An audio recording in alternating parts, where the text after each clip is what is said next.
Ya, saat ini kita tergabung melalui sambungan Zoom dengan Suzy Sudarman, Ketua Pusat Kajian Amerika Universitas Indonesia.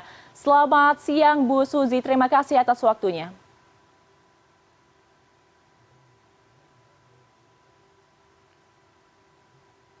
Bu Suzy, selamat siang.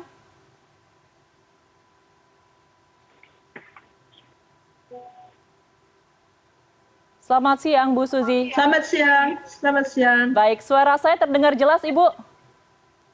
Terdengar jelas. Oke. Terdengar jelas. Baik, Bu Suzy, langsung saja. Amerika Serikat mulai menggaungkan adanya potensi atau kans pembentukan negara Palestina. Apa yang menjadi latar belakang perubahan sikap ini? Padahal kita bisa melihat sebelumnya Amerika Serikat memberikan dukungan penuh terhadap Israel dari mulai memberikan pasokan senjata hingga penggunaan hak veto di PBB. Ada macam-macam hal yang terjadi di Amerika Serikat.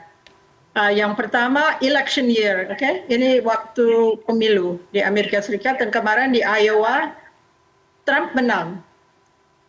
Lalu kemudian nanti di New Hampshire. Jadi ada dua solusi untuk Timur Tengah yang digaungkan oleh dua partai yang berbeda. Partai Republican dengan Trump dulu mengusulkan Abrahamic Accord yang sudah disetujui oleh beberapa negara untuk menjalin hubungan dengan Israel.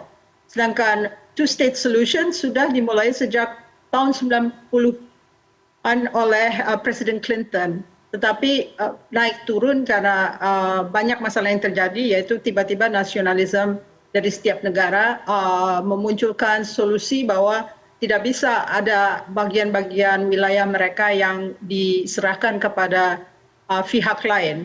Jadi sebetulnya di sini ada pertarungan dalam pemilu dan juga ada keinginan untuk menjadi bagian dari solusi dari Timur Tengah yang sudah digaungkan sejak tahun 90 tapi tiba-tiba terpotong oleh Abrahamic Accord dari Donald Trump.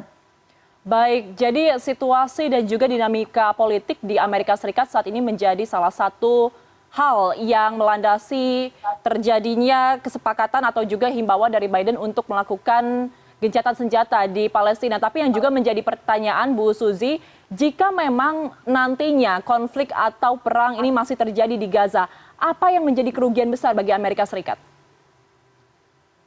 Tentunya banyak kerugian karena Amerika Serikat akan dihujat ya oleh negara-negara yang Muslim majority ya di dunia karena tiba-tiba Palestina tidak mempunyai sebuah negara yang melindungi mereka dan Israel hanya bisa di stop oleh Amerika Serikat pada saat ini.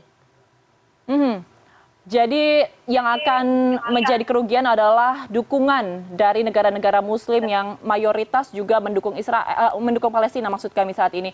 Kemudian dari sikap Israel sampai saat ini masih bergeming, Bu Suzy, tidak mau adanya kemerdekaan untuk Palestina. Kira-kira akan seperti apa lobi-lobi atau upaya Amerika Serikat untuk bisa membujuk Netanyahu?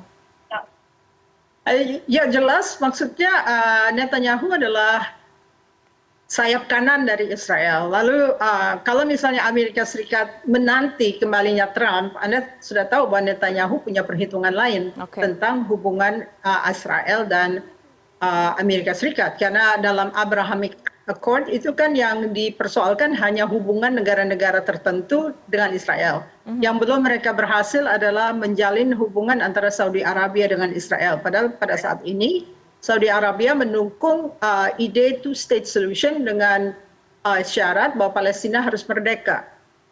Baik, jika kemudian pembentukan negara Palestina ini akhirnya bisa terwujud, lalu kemudian dampaknya seperti apa bagi Amerika dan juga bagi dunia?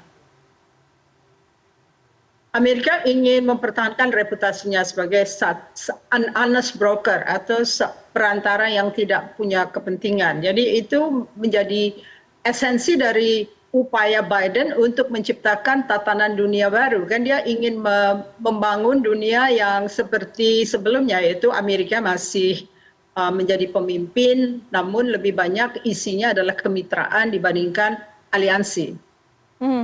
Lalu kemudian dengan dukungan Amerika Serikat sebagai sekutu besar dari Israel terhadap pembentukan negara Palestina, apakah menurut Anda melihat harapan gencatan senjata permanen akan berlangsung dalam waktu dekat ini atau lobi-lobinya masih akan sangat alot nantinya?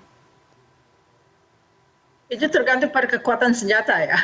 Siapa yang kuat itu biasanya bisa memenangkan satu pertikaian.